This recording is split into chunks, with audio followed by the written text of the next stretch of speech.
Kita hidup dalam satu dunia di mana terjadi interaksi sosial, dalam mana gesekan pun menyebabkan kita terluka. Salah paham, perbedaan pandangan, tidak jarang menyebabkan teralaminya ketegangan. Adakah itu terjadi juga di antara kita? Di sini, di dunia kita, ya dunia kita ini. Pemazmur mengungkapkan kesaksian imannya tentang jaminan Allah, yang menyatakan bahwa orang yang duduk dalam lindungan Allah yang Maha Tinggi dan yang bermalam dalam naungan yang Maha Kuasa, lalu berseru kepadanya akan dijawab. Aku akan menyertai dia dalam kesesakannya, aku akan meluputkannya dan memuliakannya. Dengan panjang umur akan kukenyangkan dia dan akan kuperlihatkan kepadanya keselamatan daripadamu. Saudara-saudara, marilah kita memohon tuntunan rohnya. Mari kita berdoa. Bapa kami yang berada di dalam kerajaan surga, kami mengucap syukur Tuhan atas seluruh penyertaan bagi kehidupan kami. Kami yakin dan percaya kami boleh ada sampai saat ini. Kami dapat menjalani hari kami ini dengan sukacita. Kami yakin dan percaya itu semua atas hanya karena kasih dan penyertaan di tengah-tengah kehidupan kami. Ya Bapa yang berada di dalam kerajaan surga, sebentar kami akan membaca dan merenungkan firman-Mu. Penuhi kami dengan kuasa Roh-Mu yang kudus Tuhan, supaya kami bisa merasakan firman-Mu dan kehadiran-Mu ada di tengah-tengah kami. Kami ingin firman-Mu ya Tuhan yang hidup ada di dalam kehidupan kami. Jangan biarkan firman-Mu lalu begitu saja. Mampukanlah kami Tuhan untuk selalu merenungkan dan melaksanakan firman-Mu setiap hari. Dan biarlah Tuhan firman-Mu menjadi penuntun jalan bagi kehidupan kami. Ya Bapa, dengarkanlah doa kami ini. Dalam nama Tuhan Yesus. Amin. Saudara-saudara yang dikasihi oleh Tuhan kita Yesus Kristus, pada saat ini kita akan membaca dan merenungkan firman Tuhan yang terdapat di dalam Ibrani 13 ayat 1 hingga ayatnya yang ke-16. Saya akan membacakan ayat-ayat yang bernomor ganjil dan Bapak Ibu saudara-saudara akan membacakan ayat-ayat yang bernomor genap.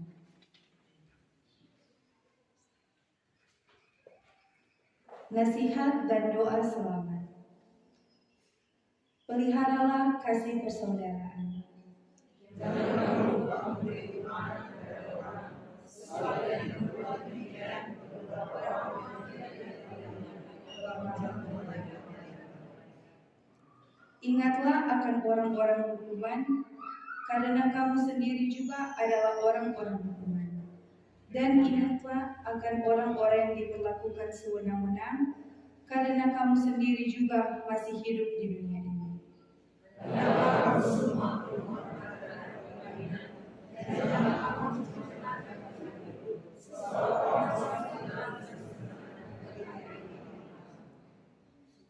Janganlah kamu menjadi hamba uang, dan cukupkanlah dirimu dengan apa yang ada padamu. Karena Allah telah berfirman, Aku sekali-kali tidak akan membiarkan engkau, dan aku sekali-kali tidak akan meninggalkan engkau. Sebab itu dengan yakin kita dapat berkata, Tuhan adalah penolongku, aku tidak akan takut. Apa yang akan dilakukan manusia kepada aku? Ingatlah akan pemimpin-pemimpin kamu yang telah menyampaikan firman Allah kepadamu. Perhatikanlah akhir hidup mereka dan contohlah iman mereka. Yesus Kristus telah sama, baik kemarin maupun hari ini, dan sampai selama-lamanya. Janganlah kamu disesatkan oleh berbagai-bagai ajaran asing, sebab yang baik ialah bahwa hati kamu diperkuat dengan kasih karunia dan bukan dengan pelbagai makanan yang tidak memberi faedah kepada mereka yang menuruti aturan-aturan makanan macam itu.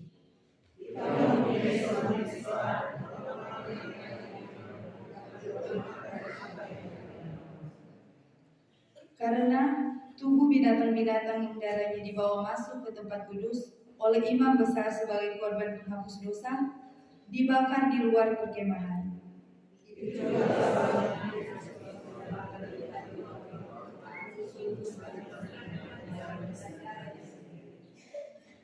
Karena itu, marilah kita pergi kepadanya di luar perkemahan dan menanggung kehinaannya. Sebab ini adalah tempat tinggal kita menjadi orang. Sebab itu, marilah kita oleh Dia senantiasa mempersembahkan korban syukur kepada Allah, yaitu ucapan bibir yang memuliakan nama-Nya.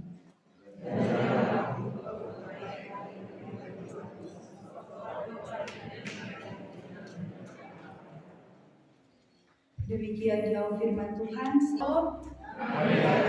Damai di hati. Puji syukur lagi kita panjatkan kehadiran Tuhan, karena atas perkenanan Tuhan kita semua boleh ada di hari Minggu yang indah ini untuk beribadah, memuji dan memuliakan Tuhan. Puji syukur lagi boleh diberikan kesempatan untuk memimpin ibadah di hari Minggu ini. Saya tidak percaya Tuhan Yesus yang akan menolong dan memampukan. Bapak, Ibu, saudara-saudara yang dikasihi oleh Tuhan kita Yesus Kristus, tema perenungan kita di hari Minggu ini adalah persembahkanlah korban syukur dengan ucapan bibir yang memuliakan Tuhan. Bacaan kita pada minggu berjalan ini terdapat di dalam kitab Ibrani. Secara keseluruhan, kitab Ibrani ini ditulis oleh seseorang yang masih misterius. Tidak ada satu orang pun yang tahu siapa yang menulis kitab Ibrani ini. Banyak sekali dugaan yang mengatakan bahwa kitab Ibrani ini ditulis oleh Rasul Paulus, karena banyak data-data dari Rasul Paulus, tapi fakta-fakta ini belum bisa dibenarkan sepenuhnya. Dan yang akan kita bahas saat ini bukan tentang siapa yang menulis kitab Ibrani ini, tetapi yang akan kita renungkan saat ini, kepada siapa kitab Ibrani ini ditujukan dan apa manfaat dan tujuan dari kitab Ibrani ini. Setelah kita membaca Alkitab, kita bisa melihat tulisan ini ditujukan kepada orang-orang Yahudi yang sudah menjadi Kristen, yang berada di perantauan, yang sudah tersebar luas di seluruh daerah. Dan Bapak, Ibu, saudara-saudara, tujuan yang paling penting dari penulisan kitab Ibrani ini adalah untuk menguatkan kembali iman mereka yang melemah, karena sebagai orang percaya, sebagai pengikut Kristus, mereka diperhadapkan dengan tantangan dan pergumulan yang besar di perantauan. Mereka mengalami masalah-masalah yang berat, situasi-situasi yang sulit, bahkan pengajaran-pengajaran yang kadang melemahkan iman percaya mereka kepada Tuhan.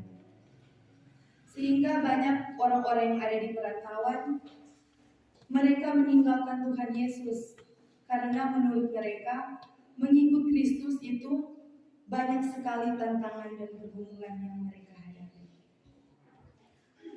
Bapak, Ibu, saudara-saudara, penulis surat Ibrani ini juga berpesan. Di akhir tulisannya, dia menyampaikan sejumlah kewajiban yang baik yang harus mereka lakukan sebagai buah yang benar dari iman.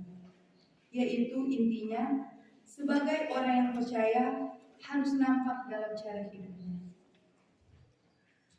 Ayatnya yang ke-1 berkata tentang kerukunan, hidup rukun dan damai, baku-baku sayang, baku-baku baik. Pada ayatnya yang kedua dan ayatnya yang ke-16 juga berkata, bagaimana umat diharapkan peduli dengan orang lain, hidup yang kudus dan berkenan juga kepada Tuhan. Pada ayat 8 dan ayat yang 9 juga berkata, jemaat harus dikuatkan di dalam Tuhan. Jangan sampai disesatkan oleh berbagai ajaran-ajaran yang sesat, berpengharapan teguh kepada Tuhan, karena Yesus Kristus kekal adanya. Kasih dan kuasa-Nya tak pernah berubah. Tuhan yang kita sembah hari ini dan sampai selama-lamanya tetap baik, maka bersandarlah terus kepadanya. Karena jika kita bersandar kepada yang lain, kita akan jatuh. Namun Bapak Ibu Saudara-saudara, inti dari bacaan minggu berjalan ini ada di ayatnya yang ke-15 yang berkata, sebab itu marilah kita oleh Dia, oleh Tuhan Yesus, senantiasa mempersembahkan korban syukur kepada Allah, yaitu ucapan bibir yang memuliakan Tuhan. Itu artinya bagaimana semua hidup kita ini harus memuliakan Allah. Salah satunya dengan mengucap syukur memuliakan Allah dengan mulut atau bibir kita. Kita diingatkan, mari kita berkata-kata apa yang benar kepada orang lain, sesama kita. Mari kita mengucapkan hal-hal yang mendatangkan sukacita, yang mendatangkan berkat, dan yang mendatangkan shalom bagi banyak orang. Itu adalah salah satu cara kita untuk memuliakan nama Tuhan. Tapi jika kata-kata kita menyakiti orang lain, berkata-kata kasar, itu adalah tindakan yang tidak memuliakan nama Tuhan.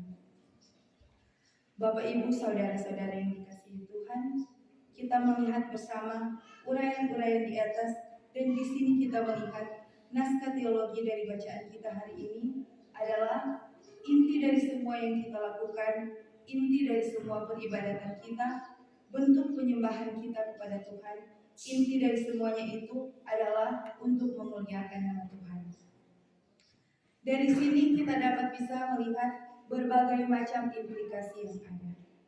Implikasi yang pertama adalah dari jemaat orang Yahudi di perantauan, sebagai orang Kristen mengalami berbagai macam masalah tantangan kehidupan, pergumulan yang begitu berat. Bahkan orang Yahudi sempat down, kemudian kehilangan pengharapan kepada Tuhan.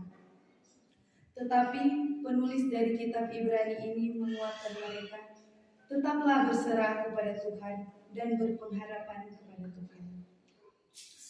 Maka di kehidupan kita pun demikian.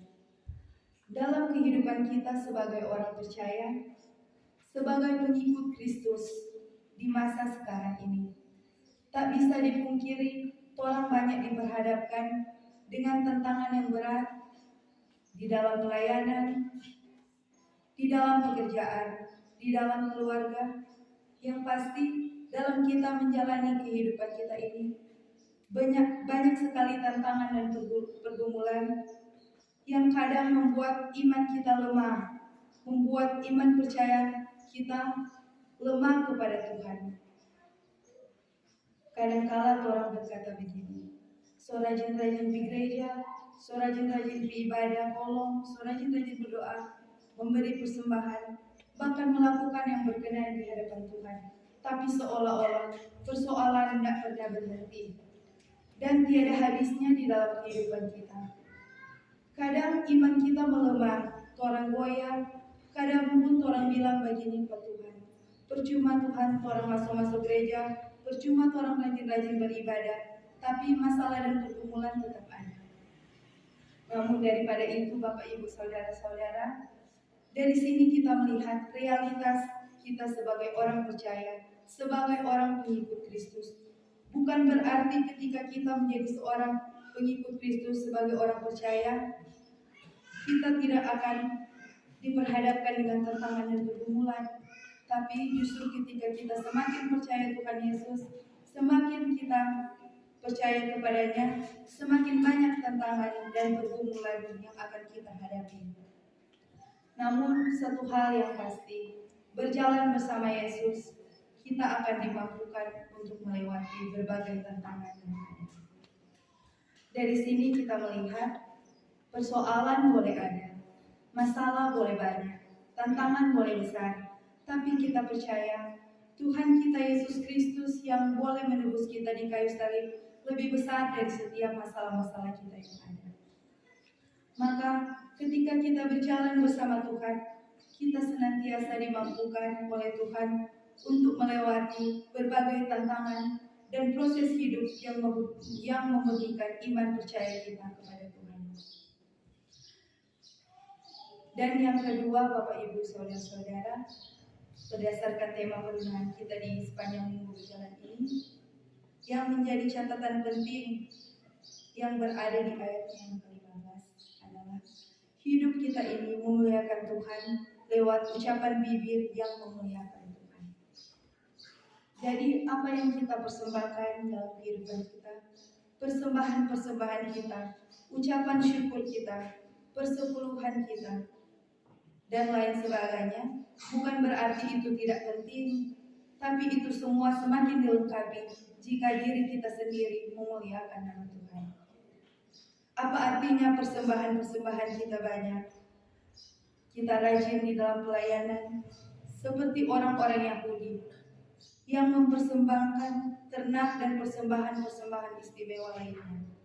Tapi yang dimaksudkan firman pada saat ini adalah persembahan kita yang paling penting adalah diri kita sendiri. Bagaimana cara kita mengucap syukur kepada Tuhan lewat mulut dan bibir kita untuk memuliakan nama Tuhan. Di dalam kehidupan kita pun demikian. Mari kita bersyukur kepada Tuhan lewat mulut kita, lewat bibir kita. Apa yang kita katakan benar-benar memuliakan Tuhan. Dan bagaimana kita bisa melihat ucapan mulut kita memuliakan Tuhan, salah satunya kita menjadi berkat bagi orang lain. Karena itu adalah salah satu bentuk dari cara kita untuk memuji dan memuliakan nama Tuhan. Jadi apa yang orang katakan dan sampaikan, jangan sampai menjadi batu sandungan untuk orang lain, menjatuhkan orang lain, bahkan membunuh atau melemahkan mental orang lain. Marilah kita menggunakan mulut kita lewat ucapan-ucapan kita yang membangun orang lain. Bukan untuk menjatuhkan orang lain atau untuk menghilangkan semangat orang lain. Karena jika kita berkata-kata menjatuhkan dan menghilangkan semangat orang lain, itu sama saja kita tidak memuji dan memuliakan Tuhan. Kadang apa yang kita sampaikan itu benar, tapi cara kita menyampaikan itu apa sudah benar atau tidak. Agar supaya kita menjadi berkat bagi sesama kita, lewat ucapan mulut kita, mari kita menegur dengan kasih, mengarahkan dengan cara yang baik, sehingga orang bisa menerima teguran kita dengan sepenuh hati dan dengan sukacita. Bukan dengan cara yang menjatuhkan, ataupun cara yang melemahkan mental seseorang.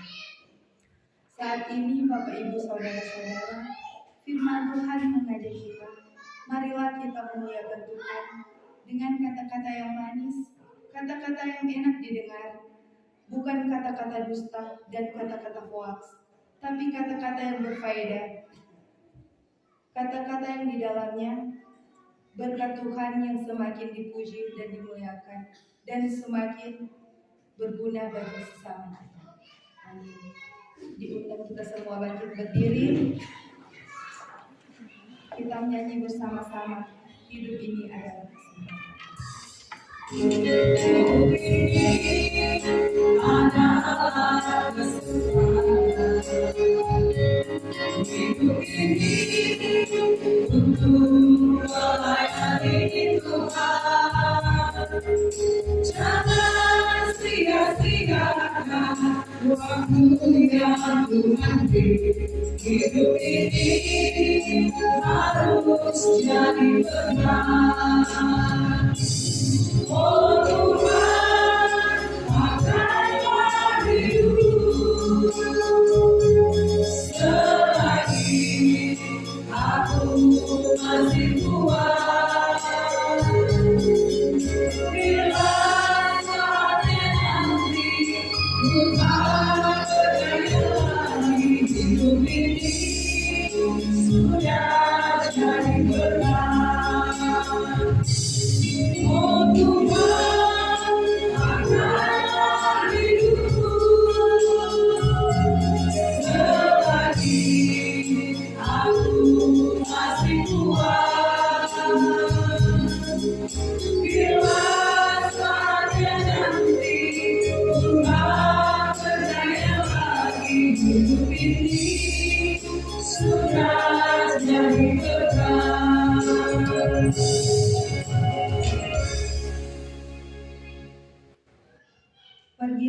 dengan selamat dan terimalah berkat Tuhan.